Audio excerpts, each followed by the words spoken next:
Good morning, class. Good morning, Teacher Ria. Since nag-pray naman mo ni Teacher Desiree, let's proceed to classroom rules. So, first, let's take a quick review. First, raise your right hand when you want to answer and ask a question or contribute to the discussion.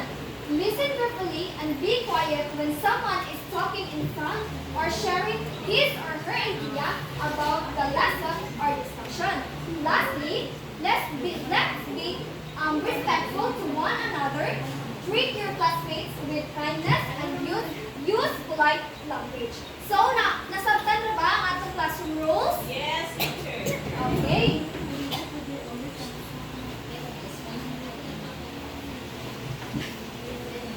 So before we proceed to our lesson, let's have first learning objective. So at the end of the lesson, the students should be able to please read everyone. Explain the importance of establishing and maintaining a positive culture and share norms in a classroom. Collaborate effectively in a group to create a list of characteristics that make up positive teacher norms and positive student norms, and present ideas and information clearly and confidently. Develop empathy and understanding towards the feelings and needs of others in the school. Okay, thank you.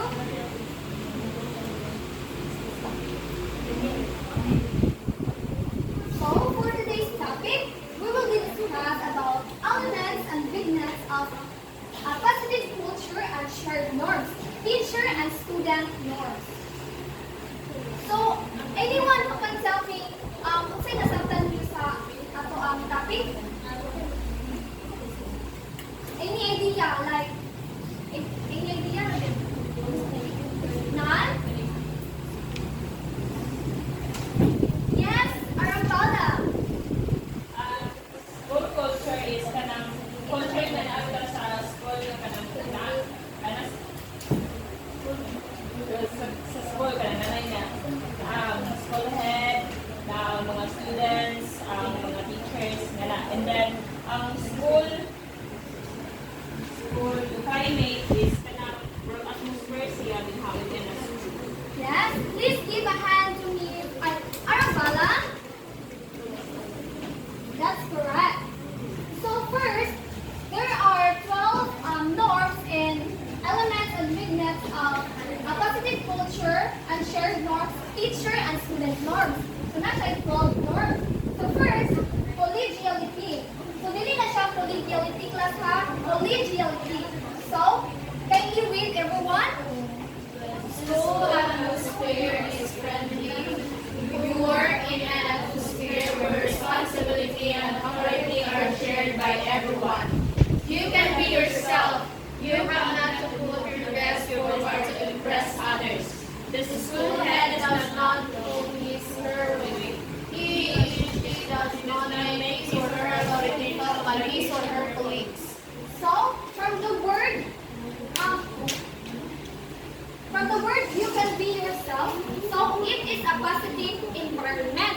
So, individuals feel comfortable to express their ideas, concerns without a fear of judgment. So, dili buta pa ng ang free to sa itong magalingon ani nga norms. So, for the experimentation, please read. The atmosphere encourages experimentation and so will welcome mistakes as part of the learning process. No student, no teacher gets punished for a mistake. Mistakes are not intended. They give a lot of lesson. Referring to his 10,000 failed attempts when he was experimenting in the light bulb, Edison said, "I have not failed. I've just found 10,000 ways that won't work." So, mistakes are just seen as natural or normal. So, kita naman siguro tanan no nakabati o mistake sa life. Yes. Million of times. Yes. Kahit ang mistake, it's okay na dun na class nga. Para makafeel yung mistake sa life because nobody's perfect.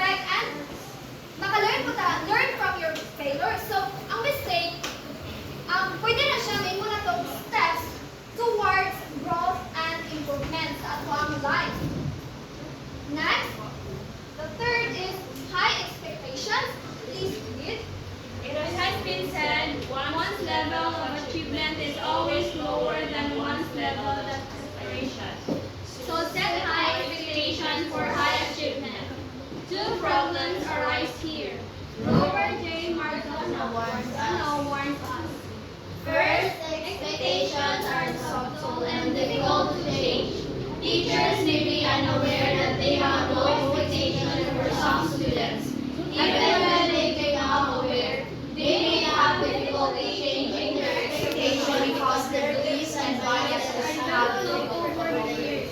Okay, thank you. So, nakabantay ba mo nga kanang sa sobra na to ka high expectation bitaw lately maka-feel ta og disappoint,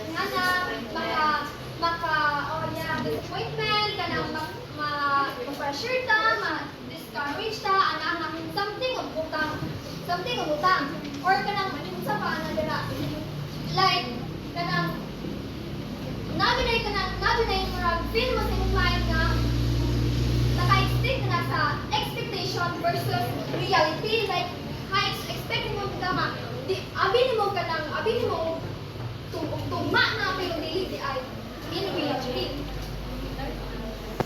So second, what actually communicates expectations to students is teacher behavior.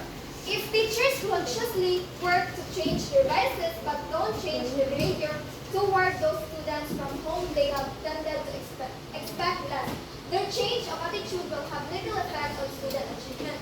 So as a future educator, wala dili kita pwede mag-bias as sa atong students.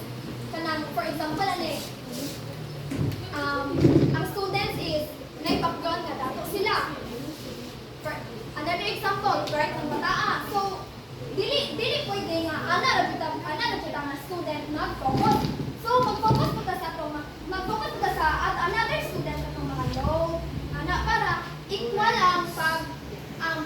equal ang pag-treat sa exact student.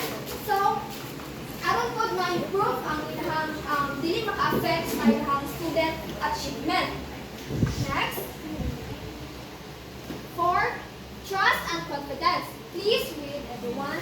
Students, teachers, Students and parents relate well and work well when relationships are solidly built on trust and confidence.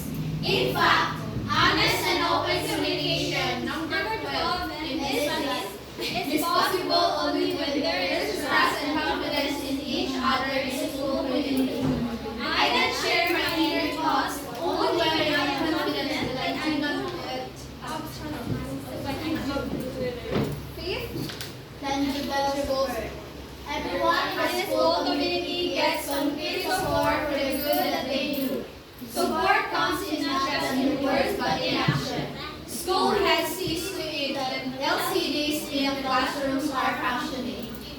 so through ang nga Norms, mas mapadali ang process sa school community. Like kanang nami magutong na yung support sa school community para mas dali ma-providean ang mga needs sa like sa mga academic assistance, like nga mas mapadali ito if na kanang most sponsored or mo provide ana norms. So 6, reaching out to knowledge base. Teachers take care to grow professionally to update themselves. On contained knowledge and pedagogy, the first domain in the Philippine professional standards for teachers.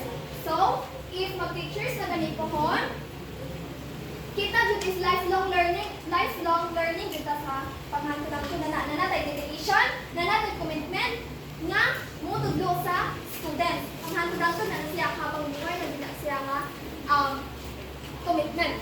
In appreciation and recognition, certainly words of appreciation and recognition make classroom climate highly favorable. A reminder to teachers, you are not made less when you praise others. Instead, you become magnanimous. So don't be stingy with your sincere praise. The problem sometimes is our eyes are so quick to see the negative, and so we despise them immediately, but our eyes blinded to the good, and so we overlook them and fail to appreciate. So for example, ani is pagkalimutan ang project sa atong students. Like, bisa magkanang, yung i-always show na i-appreciate nila to ilang work or output, bisa ba lang kanang ana pamaagi para lang bisa na mapala nilang effort bitaw, na ma-appreciate ang ilang effort sa ana pamaagi. trade less with you, praise others. That's the meaning. In 8, caring celebration humor. Please read everyone. Kids don't care what you know until they know that you care. They don't listen to the teacher when the teacher doesn't care. They begin to remind teachers that many of students, especially those who struggle, don't receive nearly enough positive feedback in the classroom or in their personal lives. When kids are taught When the kids are taught with a proactive, happy approach, they tend to do better. Say Aaron Green of Boys Town. But as busy spirit, journeyman, overly generalized moments such as good job don't really help. Complimenting a specific behavior. Thanks for showing respect to our visiting guests. On the other hand, we reinforces that particular behavior.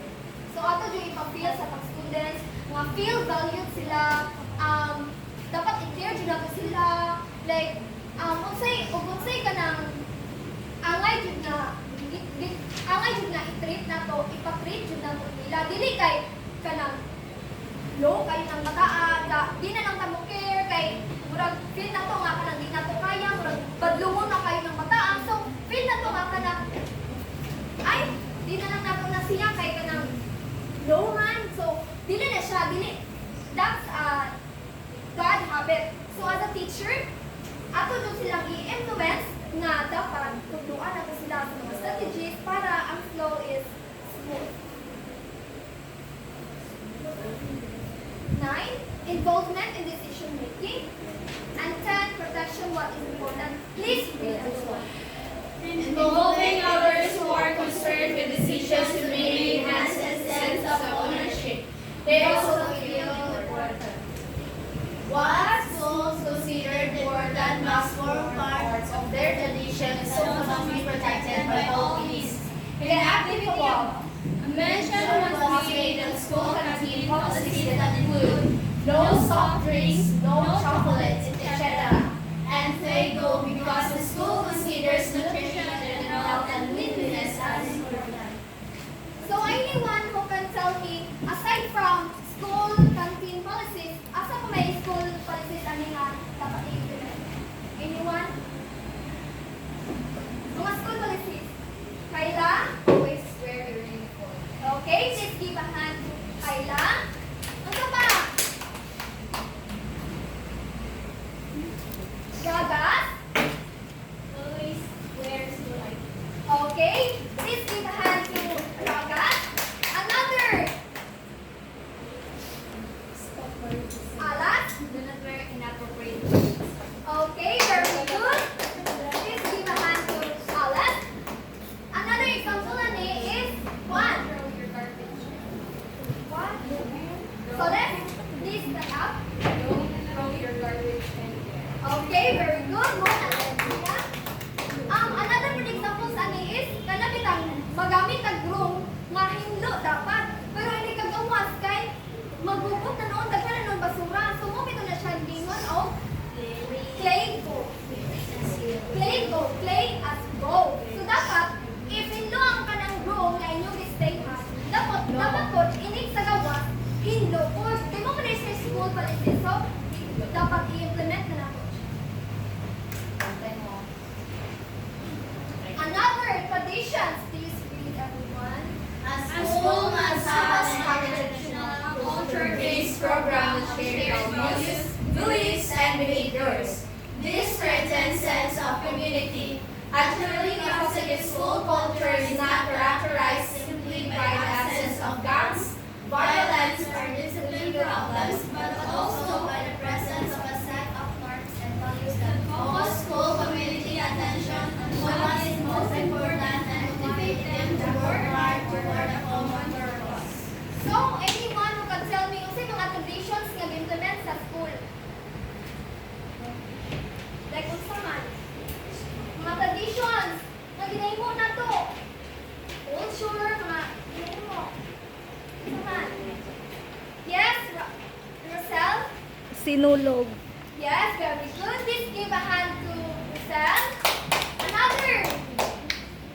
Juanita.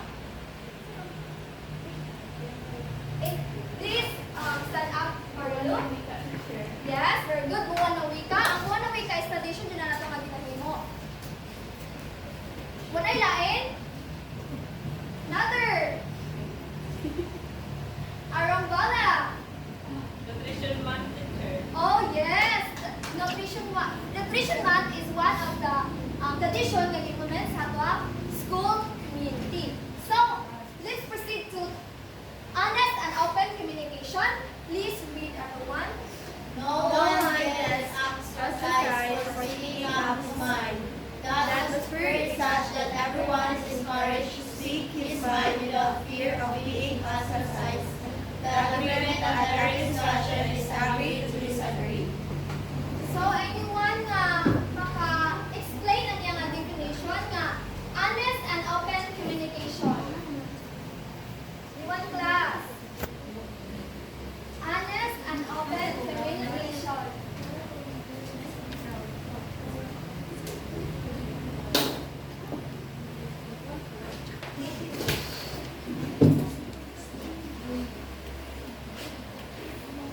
Honest and open communication. Anyone?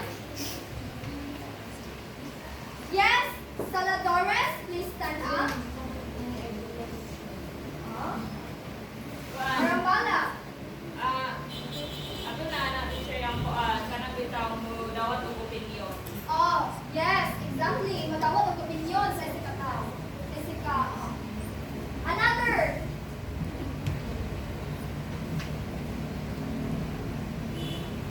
Yan muna. Yes, Jovelyn.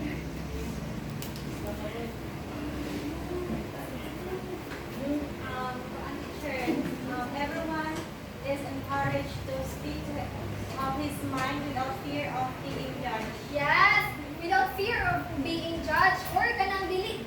Dapat i-kuan kita na to, maging honest ta. Dili ta kanang dapat kanang nana. For example, na is kanang mag-chismis bitaw, like lahi ang matumong sa ani nga ga-chismis, pero ang lahi murag iyak ka na o yung murag iyak iba ko nadugangan murag ang message kay murag nadugangan murag nalahi ito murag dili bitaw siya honest nga communication nga ilang na nasulti. So,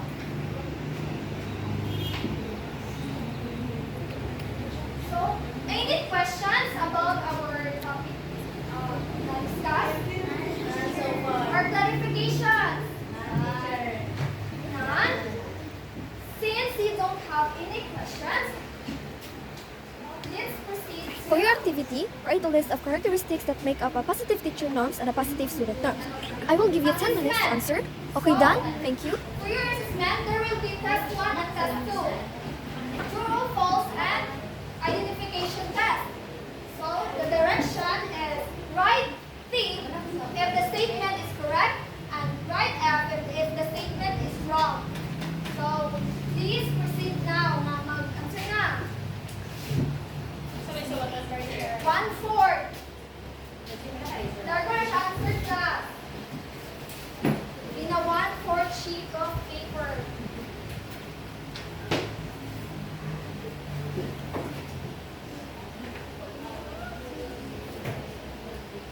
Okay, class, are you done? Yes, teacher. Okay, let's proceed to test 2. Identification test. Identify what is being asked on the following questions. So, Dargar should answer class.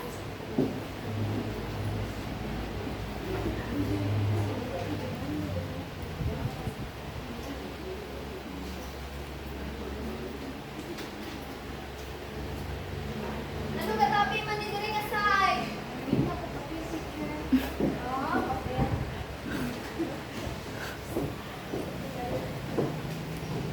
Okay, are you all done, class? Yes, teacher. Please, ang inyong paper, please pass it to the front. Mag-collect ko sa first column.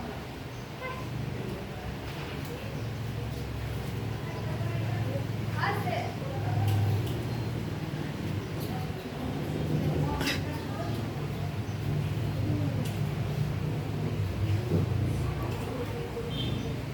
So, anyone na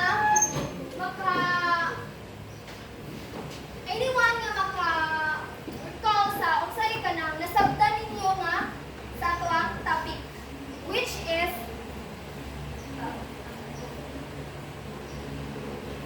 elements and weakness of a positive culture and shared norms, teacher and student norms.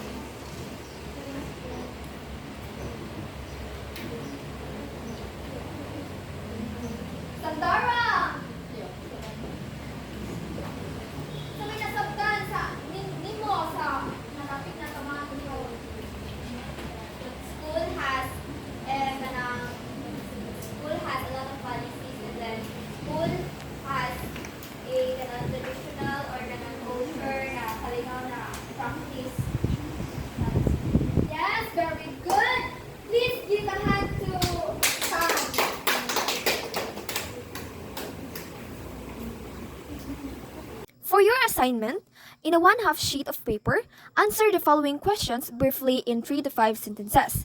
First, what is school culture? Second, does school culture affect student learning? Explain. Yung una may questions? Wala na, teacher!